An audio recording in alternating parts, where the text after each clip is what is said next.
mga Chris, sa panahon ni Pangulong Marcos Jr., inaasam niya maging MMDA chair. Pupunta-punta na siya. Di umano ha. Pupunta-punta na siya sa MMDA, nakikimiting-meeting, hindi pa siya na-appoint. Until, kinwestiyon. Kung hindi tayo nagkakamali, parang nag-question ni Chief Legal Counsel. Juan Ponce, hindi na. At andyan ka. You're not part of MMDA?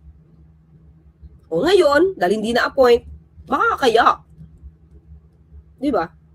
Baka kaya. Alright, so nakakaloka talaga tong si kumari ko. Kung meron mang tanim bala, alright?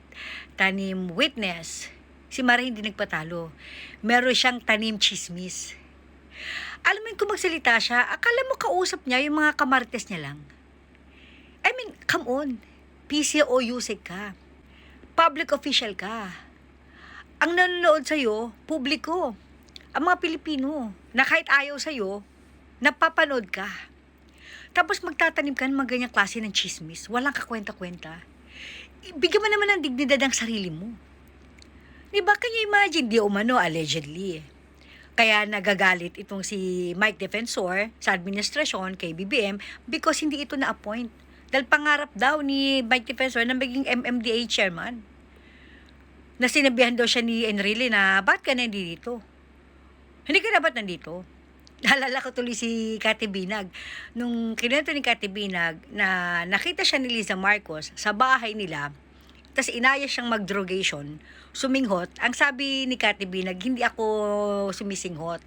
Tapos galit na galit daw si Kokak. Ang sabi daw ni Kokak, kung hindi ka sumisinghot, then why are you here? You're not supposed to be here. Why are you here? Ganon. Nakakaloka. So, ganun din daw ang ginawa nitong si Enrile kay Mike Defensor. Ang nakakaloka dito, no? Ang labdaw ng utak mo. Alam mo, sabaw na sabaw ka. Again, paulit-ulit ko itong sinasabi. Ito yung abogadang ang katwiran laging pang tanga. Ito yung taong magaling lang magsinungaling pero hindi marunong mag-isip.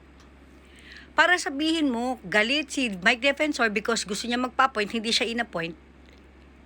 Paano yan? Ikaw in-appoint ka?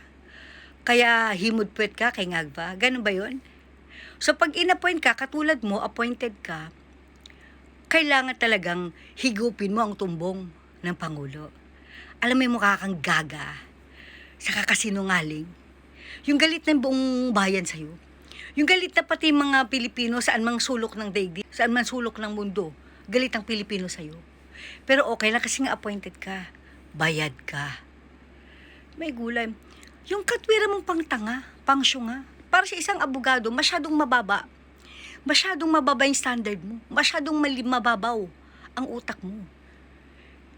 Obviously, at alam mo yan, na ang nakawan sa gobyernong ito, garapalan.